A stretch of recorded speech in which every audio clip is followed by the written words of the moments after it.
Born into a middle-class family in England, Harold Shipman was a bright individual who excelled in his academics and also did surprisingly well in sports, especially rugby. But the course of Shipman's life changed when he was only a teenager. At the age of just 17, his mother Vera, whom Harold cared for very much, was diagnosed with lung cancer. While his mother was dying in the hospital, Harold closely watched how the doctor eased her pain and suffering by giving her morphine. Experiencing this was a turning point for Shipman, and many psychological experts claim it was at this time Shipman grew a passion for medicine. However, it wasn't until after his mother tragically died of cancer he then decided to become a doctor.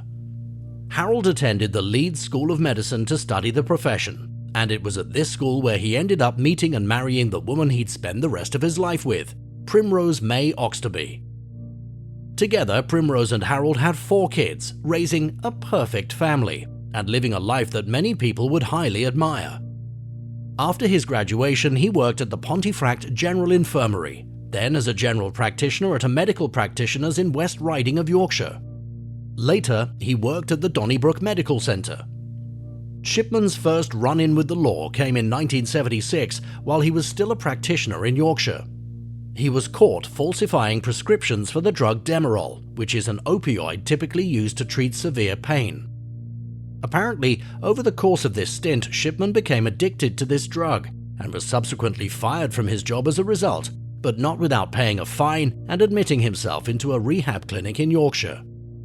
After he lost his job as a practitioner at West Riding of Yorkshire, it didn't take long before Shipman found a new job at Donnybrook Medical Centre in Hyde. He had quite the skills as a doctor, and at the time every hospital needed a medical specialist. Shipman worked at this medical centre in Hyde for 15 years before he went on to begin his own practice in 1993. While working alone, he developed a close relationship with many people in his community who became his patients, as they found him an excellent and, most importantly, reliable physician. Plus, he was well known for his bedside manner. Little did his patients know that a session with Dr. Dogood Shipman would be their final. His first victim, Eva Lyons, was a 70-year-old woman who he killed with a diamorphine overdose in 1975. During this time, Shipman accessed enough diamorphine to kill hundreds of people, even though nobody was even aware of his addiction to the drug until the following year when he was arrested.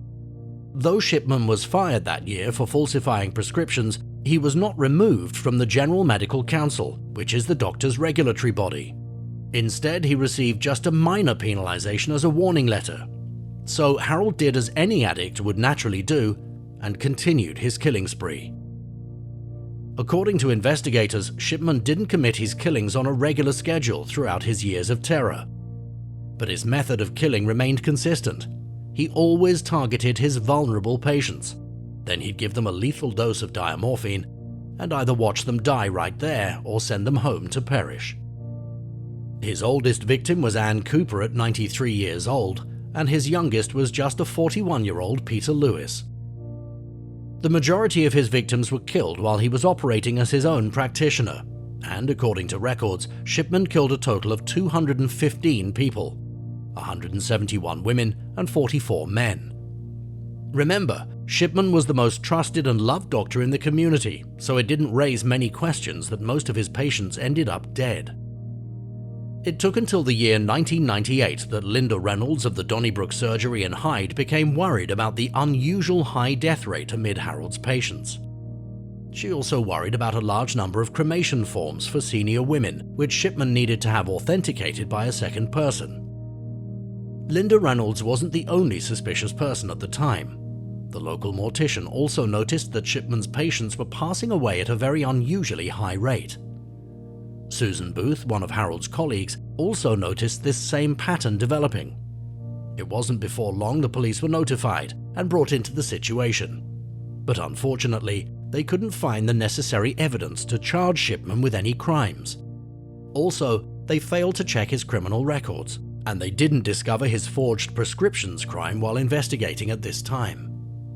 The downfall of Shipman came after he misidentified somebody's will for a prescription and forged the will of one of his victims, 81-year-old Kathleen Grundy, the former mayor of his town of Hyde.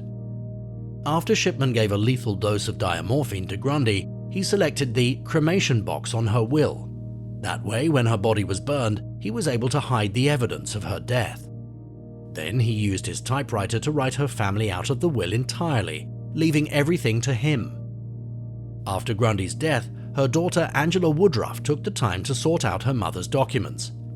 There, she discovered that she and her children were excluded from the will, and everything had been given to Dr. Shipman. Angela found the situation quite confusing, and she immediately suspected foul play and went to the police. After Woodruff went to the police, her mother's body was exhumed and surveyed. Kathleen's muscles and tissues were found to contain traces of diamorphine, which was Harold's main choice of medicine to commit his crimes. Harold defended himself by saying that Kathleen was an addict. He also provided evidence of a few comments posted by Kathleen in a web-based medical journal to prove Grundy had an addiction. But it was, however, revealed the documents were forged after the death of Kathleen Grundy. Shipman was arrested for murder on September 7, 1998, and following his arrest, the bodies of another 11 victims were exhumed. The investigating task force also checked Harold's computer and found he made fake entries to support the unusual causes of death he gave on his victims' death certificates. His home was also raided, and the police found an odd collection of jewelry along with the old typewriter which he used to commit the falsifications. During the investigation, it also became apparent this case was not about just one single death. The police created a list of 15 individuals to investigate. Eventually, these cases were verified, as they discovered Shipman's pattern of using lethal doses of diamorphine to kill the patients. Following that, he falsified medical records to show his victims were in poor health and were dying either way.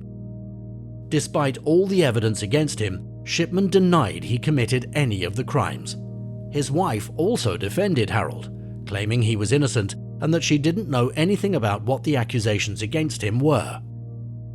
While being questioned, he was shown many photos of his victims, but Shipman sat with his eyes shut, yawned, and refused to look at any evidence.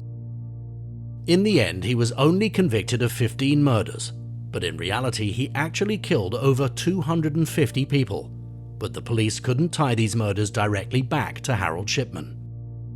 It took the jury a little over 5.5 days to convict Harold of his 15 murders, along with one act of forgery. He was sentenced to life in prison with no parole. 10 days after his conviction, his name was quickly removed from the register of the General Medical Council.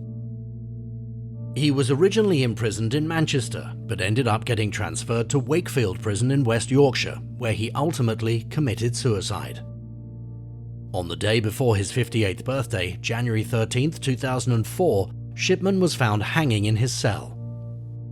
According to his probation officer, Shipman told him he would kill himself so his wife would receive his pension and death benefit, because she otherwise wouldn't have upon him turning 60 years of age.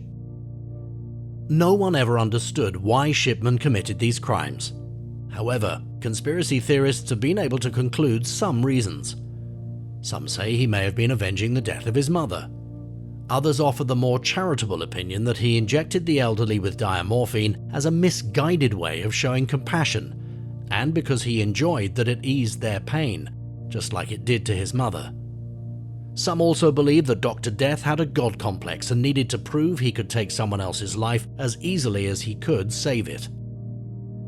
No rational person will ever be able to understand why serial killers think and act the way they do, but one thing is for certain. It's always good to hear when these types of people are convicted and taken off the street. So, what do you think about Dr. Death? And what could have been his reasons for committing these murders? Let us know in the comments section below.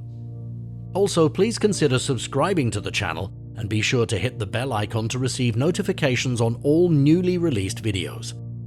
As always, thanks for watching, and we'll see you in the next video.